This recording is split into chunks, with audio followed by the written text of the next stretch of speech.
On March 21st, 1960, in Sharpeville, South Africa, police fired on and killed 69 black people, wounding several more as they peacefully demonstrated for the abolition of South Africa's racist pass laws requiring them to carry a passbook. Pass laws served to severely limit the movements of black people, focusing on segregating populations according to skin color, enabling the easy allocation of migrant labor and managing urbanization as black people needed a passbook to enter any city.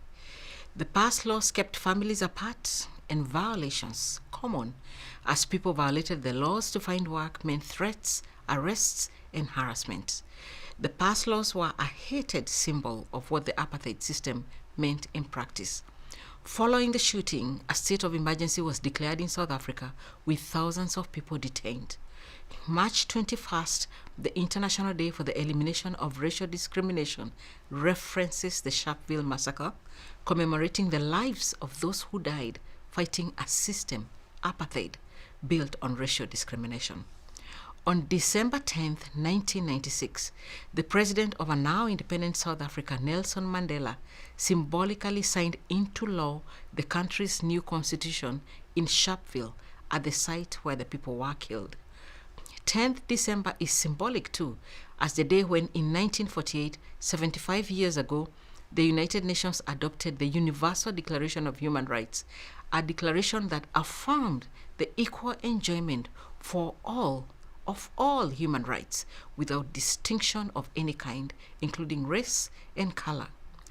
A day before, on 9th December 1948, the General Assembly adopted its first human rights treaty on the Convention on the Prevention and Punishment of the Crime of Genocide. The Genocide Convention protects against the most heinous crime, a crime that is set out as the intent to destroy in whole or in part a group based on their identity. The groups protected under the Genocide Convention are national, ethnical, racial, and religious groups. The Genocide Convention, born out of the horrors of the Second World War and the Holocaust, encapsulated the commitment to never again allow such atrocities to occur.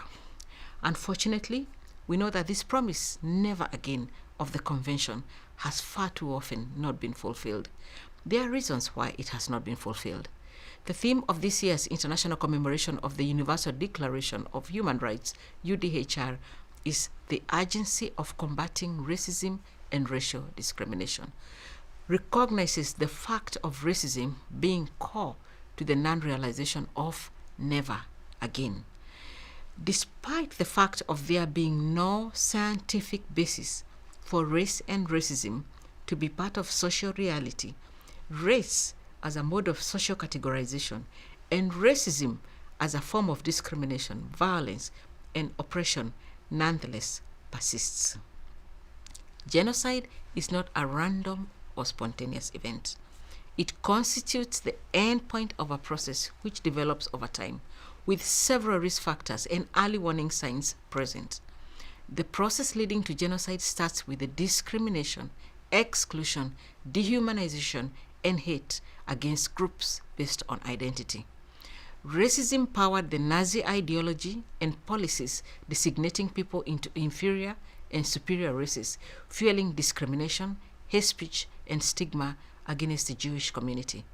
In Rwanda, hate speech and the dehumanization of the Tutsi community was frequently utilized.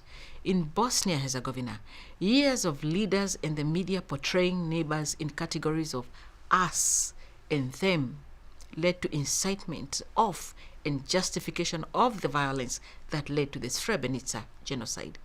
In Myanmar, years of hatred and exclusionary rhetoric against the Rohingya Muslims, both online and offline, together with deeply discriminatory practices restricting these groups' access to basic services, freedom of movement, and other fundamental rights, led to a climate in which mass violence against this population occurred.